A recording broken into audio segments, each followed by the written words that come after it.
ಇನ್ನು ಗುಪ್ತಚರ ಇಲಾಖೆ ಉಗ್ರರ ಸಂಭಾವ್ಯ ದಾಳಿಯ ಬಗ್ಗೆ ಮತ್ತೊಂದು ಎಚ್ಚರಿಕೆ ಕೊಟ್ಟಿದೆ. ಕಾಶ್ಮೀರದಲ್ಲಿ ಉಗ್ರರು ಮತ್ತೊಂದು ದಾಳಿಯನ್ನ ಮಾಡಬಹುದು. ಕಾಶ್ಮೀರದಾದ್ಯಂತ 48 ಪ್ರವಾಸಿ ತಾಣಗಳನ್ನ ಬಂದ್ ಮಾಡಿದ್ದಾರೆ. ಅದಕ್ಕೋಸ್ಕರ ಮುನ್ನೆಚ್ಚರಿಕಾ ಕ್ರಮವಾಗಿ ಪ್ರವಾಸಿ ಸ್ಥಳಗಳ ತಾತ್ಕಾಲಿಕ ಬಂದ್ ಆಗಿದೆ. ಗುಲ್ಮಾರ್ಗ್, ದಾಲ್ ಲೇಕ್, ಸೋನ್ಮಾರ್ಗ್ ಸೇರಿದಂತೆ ಪ್ರಸಿದ್ಧ ತಾಣಗಳನ್ನ ಬಂದ್ ಮಾಡಿದ್ದಾರೆ. ಕಾರಣ ಒಂದು ವೆರಿ ಸಿಂಪಲ್. ಒಂದು ಸಾರ್ತಿ ಟೆರರ್ ಅಟ್ಯಾಕ್ ಆದಾಗ ಅವರೇನು ತಲೆಮರೆಸ್ಕೊಂಡು ಕೂತ್ಬಿಟ್ಟಿದ್ದಾರೆ, ಹೆದರ್ಕೊಂಡು ಕೂತ್ಬಿಟ್ಟಿದ್ದಾರೆ ಅಂತ ಅನ್ಕೋಬಾರ್ದು. ನಾವು ಇದೀವಿ ಆ್ಯಕ್ಟಿವ್ ಆಗಿ ಅಂತ ತೋರಿಸ್ಬೇಕು. ಸೊ ಅವರ ಆ್ಯಕ್ಷನ್ ಇನ್ನೊಂದು ಬಾರಿ ಇರುತ್ತೆ. ಈ ಥರ ಅಟ್ಯಾಕ್ಗಳಾದಾಗ ನಾವು ನೋಡಿರ್ತಕ್ಕಂಥದ್ದು ಅದನ್ನು.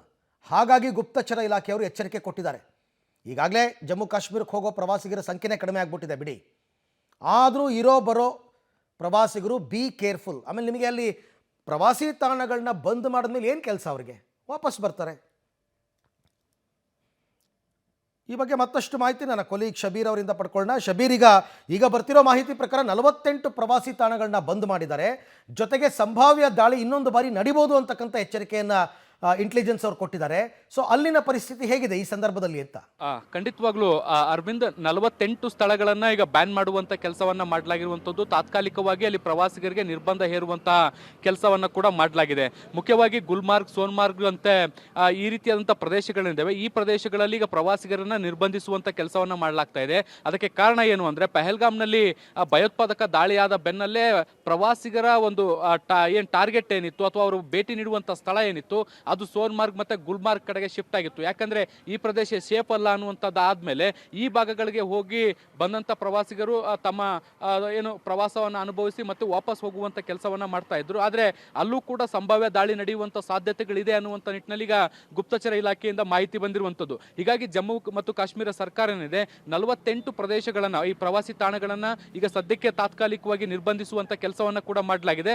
ಅದರಲ್ಲಿ ದಾಲ್ ಲೇಕ್ ಕೂಡ ಒಂದಾಗಿರುವಂತದ್ದು. ದಾಲ್ ಲೇಕ್ನ ಮುಂದಿನ ಪರಿಸ್ಥಿತಿಗಳು ಹೇಗಿದೆ ಅನ್ನುವಂಥದ್ದನ್ನು ಕೂಡ ನಿಮಗೆ ತೋರಿಸ್ತೀನಿ, ನೋಡ್ತಾ ಹೋಗ್ಬೋದು. ನೀವು ಶ್ರೀನಗರದಲ್ಲಿರುವಂಥ ಅತ್ಯಂತ ಜನಪ್ರಿಯ ಪ್ರವಾಸಿ ತಾಣಗಳಲ್ಲಿ ಒಂದು ದಾಲ್ ಲೇಕ್ ಆಗಿರುವಂಥದ್ದು. ಬಹುಶಃ ಕಾಶ್ಮೀರಕ್ಕೆ ಪ್ರವಾಸಕ್ಕೆ ಅಂತ ಬರುವಂತಹ ಜನರು ಈ ದಾಲ್ ಲೇಕ್ನಲ್ಲಿ ಒಮ್ಮೆ ದೋಣಿ ವಿಹಾರ ಮಾಡದೆ ಹೋಗೋದಿಲ್ಲ.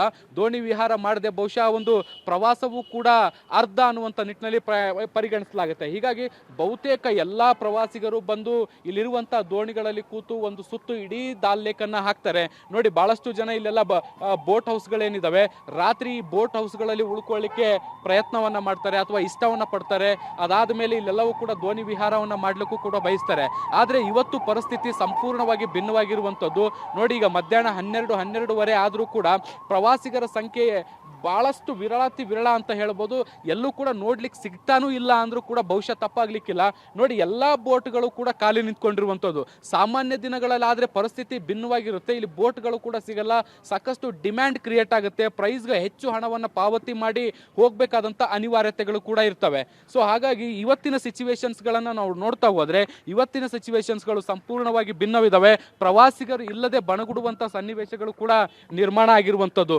ಮತ್ತೆ ಮುಖ್ಯ ರಸ್ತೆಗಳನ್ನು ಕೂಡ ನೋಡಿ, ದಾಲ್ ಲೇಕ್ನ ಮುಂಭಾಗದ ಈ ರಸ್ತೆ ಏನಿದೆ ಅತ್ಯಂತ ಜನನಿಬಿಡ ಪ್ರದೇಶಗಳಲ್ಲಿ ಒಂದು, ಅತ್ಯಂತ ಹೆಚ್ಚು ವಾಹನಗಳು ಸಂಚರಿಸುವಂತಹ ರಸ್ತೆಯೂ ಕೂಡ ಹೌದು, ಹೆಚ್ಚು ಪ್ರವಾಸಿಗರು ಓಡಾಡುವಂತಹ ರಸ್ತೆಯೂ ಹೌದು. ಬಟ್ ಇವತ್ತಿನ ಸ್ಥಿತಿಗತಿಗಳನ್ನು ನೋಡಿ ಸಂಪೂರ್ಣವಾಗಿ ಖಾಲಿ ಇದೆ.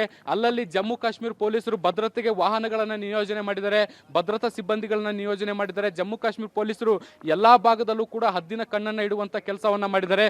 ದೊಡ್ಡ ದೊಡ್ಡ ಬೆಟಾಲಿಯನ್ಗಳನ್ನು ಕೂಡ ಇಲ್ಲಿ ನಿಯೋಜನೆ ಮಾಡಿರುವಂತದ್ದನ್ನ ಕೂಡ ನಾವಿಲ್ಲಿ ಗಮನಿಸ್ತಾ ಇದ್ದೀವಿ. ಇಡೀ ಪ್ರದೇಶ ಏನಿದೆ ಅದು ಸಂಪೂರ್ಣವಾಗಿ ಖಾಲಿಯಾಗಿರುವಂಥದ್ದು. ಈಗ ನೀವು ಈ ಸ್ಥಳ ಏನು ನೋಡ್ತಿದ್ದೀರಿ ಇದನ್ನ ಘಾಟ್ ಅಂತ ಕರೀತಾರೆ. ಬರುವಂತ ಪ್ರವಾಸಿಗರು ಈ ಘಾಟ್ಗಳಲ್ಲಿ ಈ ಹಡಗುಗಳನ್ನು ಯಾರು ಓಡಿಸ್ತಾರೆ ನಾವಿಕರು, ಅವ್ರ ಜೊತೆಗೆ ಮಾತುಕತೆಯನ್ನು ನಡೆಸಿ ಇಲ್ಲಿಂದ ಹಡಗುಗಳನ್ನು ಹತ್ಕೊಂಡು ಇಡೀ ಆ ಲೇಕ್ ಏನಿದೆ ಅದರ ವ್ಯೂ ಅನ್ನು ತೆಗೆದುಕೊಳ್ತಾರೆ, ವೀಕ್ಷಣೆಯನ್ನ ಮಾಡ್ತಾರೆ. ಆದ್ರೆ ಪರಿಸ್ಥಿತಿ ಇವತ್ತು ಹೇಗಿದೆ ನೋಡಿ, ಯಾರು ಕೂಡ ನೋಡ್ಲಿಕ್ಕೆ ಸಿಗ್ತಾ ಇಲ್ಲ. ಪ್ರವಾಸಿಗರಿಲ್ಲದೆ ಇಡೀ ಕಾಶ್ಮೀರ ಬಣಗುಡುತ್ತಿರುವಂತದ್ದನ್ನು ಕೂಡ ನೀವು ಗಮನಿಸ್ತಾ ಹೋಗಬಹುದು. Right Shabeer, thank you. ತಮ್ಮೆಲ್ಲ ಮಾಹಿತಿಗೆ ಧನ್ಯವಾದ.